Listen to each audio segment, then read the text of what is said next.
ಸೂಕ್ಷ್ಮ ವ್ಯಾಯಾಮ. ಮೊದಲು ನಾವು ನೆಕ್ ಮೂವ್ಮೆಂಟ್ ಮಾಡೋಣ. ಈ ಸೂಕ್ಷ್ಮ ವ್ಯಾಯಾಮದಲ್ಲಿ 4 ನೆಕ್ ಮೂವ್ಮೆಂಟ್ಸ್ ಇದೆ.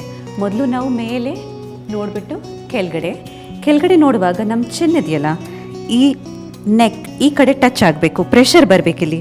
ಸೊ ಇದರಿಂದ ನಮ್ಮ ಥೈರಾಯ್ಡ್ ಗ್ಲ್ಯಾಂಡ್ಸ್ ಆ್ಯಕ್ಟಿವೇಟ್ ಆಗುತ್ತೆ. ಸೊ ಫಸ್ಟ್ ನೆಕ್ ಮೂವ್ಮೆಂಟ್ ಮೇಲೆಯಿಂದ ಕೆಳಗಡೆ ನೋಡೋದು. Second neck movement right, centre, left, centre.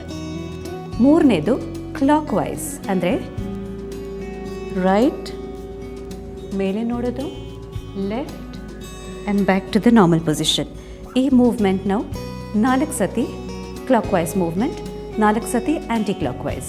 ಹೇಗೆ ಮಾಡೋಣ? Continue. Right, up, left, centre, clock wise.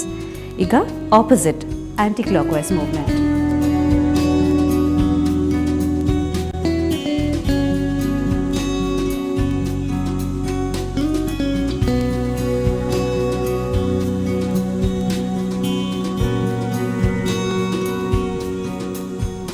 ಈ ಸೂಕ್ಷ್ಮ ವ್ಯಾಯಾಮದಿಂದ ಡಬಲ್ ಚಿನ್ ಅವಾಯ್ಡ್ ಮಾಡ್ಬೋದು. At the same time thyroid ಪೇಷಂಟ್ಸ್ಗೆ ತುಂಬ ಒಳ್ಳೆಯದು.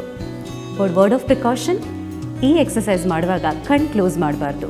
ಯಾಕಂದರೆ ಕಣ್ ಕ್ಲೋಸ್ ಮಾಡಿ ನೆಕ್ ಮೂವ್ಮೆಂಟ್ ಮಾಡಿದರೆ ತಲೆ ಸುತ್ತ ಬರ್ಬೋದು. ಸೊ ಪ್ರಾಕ್ಟೀಸ್ ಸೂಕ್ಷ್ಮ ವ್ಯಾಯಾಮ. Be happy, be healthy.